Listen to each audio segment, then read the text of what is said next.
आळंदीतील मरकळ चौकात वाहतूक नियमन करणारे सहाय्यक पोलीस फौजदार अंकुश वाडेकर यांना बेदम मारहाण। वाहनावर दंडात्मक पावती केल्याचा राग मनात धरून विजय जरे यांनी पोलीस अधिकाऱ्यावर हात उचलला। भर चौकात फौजदारावर दादागिरी करत पोलीस अधिकाऱ्याला धमकावले म्हणून विजय जरे यांच्यावर आळंदी पोलीस ठाण्यात गुन्हा। दोन लहान सख्या बहिणींवर अत्याचार करून त्यांचा निर्घृण खून केल्याच्या निषेधार्थ महिलांनी राजगुरुनगर शहरात काढला मूक मोर्चा।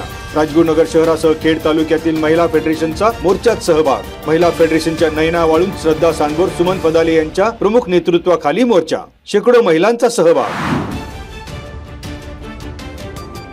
महात्मा फुले उपबाजारात कांद्याची 10,000 क्विंटलची आवक, प्रति क्विंटल 3,000चा भाव। तळेगाव बटाटा 2,500 क्विंटल आवक।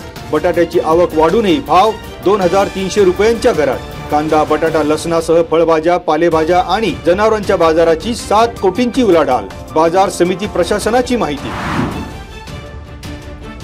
जानेवारीच्या पहिल्याच आठवड्यात खेड तालुक्यातील प्रमुख धरणांच्या पाणीसाठ्यात झपाट्याने घट। भामा आसखेड धरणात 79% तर चासकमान धरणात 86% शिल्लक पाणीसाठा। कळमोडी धरण मात्र 96.88% भरलेलं। राजगुरुनगर येथील जिल्हा आणि अतिरिक्त सत्र न्यायालय परिसरात स्वच्छता अभियान। साहेबरावजी बुट्टे पाटील महाविद्यालय आणि राष्ट्रीय सेवा योजना विभागाची विशेष मोहीम। मुख्य न्यायाधीश AS सय्यद यांच्या हस्ते वृक्षारोपण। महाविद्यालयीन विद्यार्थ्यांनी जाणून घेतलं न्यायालयीन कामकाज। 117 स्वयंसेवकांचा सहभाग। सतारका वस्ती येथील जिल्हा परिषद प्राथमिक शाळेत बालिका दिन किशोरवयीन मेळावा। डॉक्टर नीलम गायकवाड यांनी केलं किशोरवयीन मुलींना मार्गदर्शन। क्रांतिज्योती सावित्रीबाई फुले यांच्या जयंती दिनी विद्यार्थ्यांची मनोगत, नाट्यछटा आणि ओव्या गायन।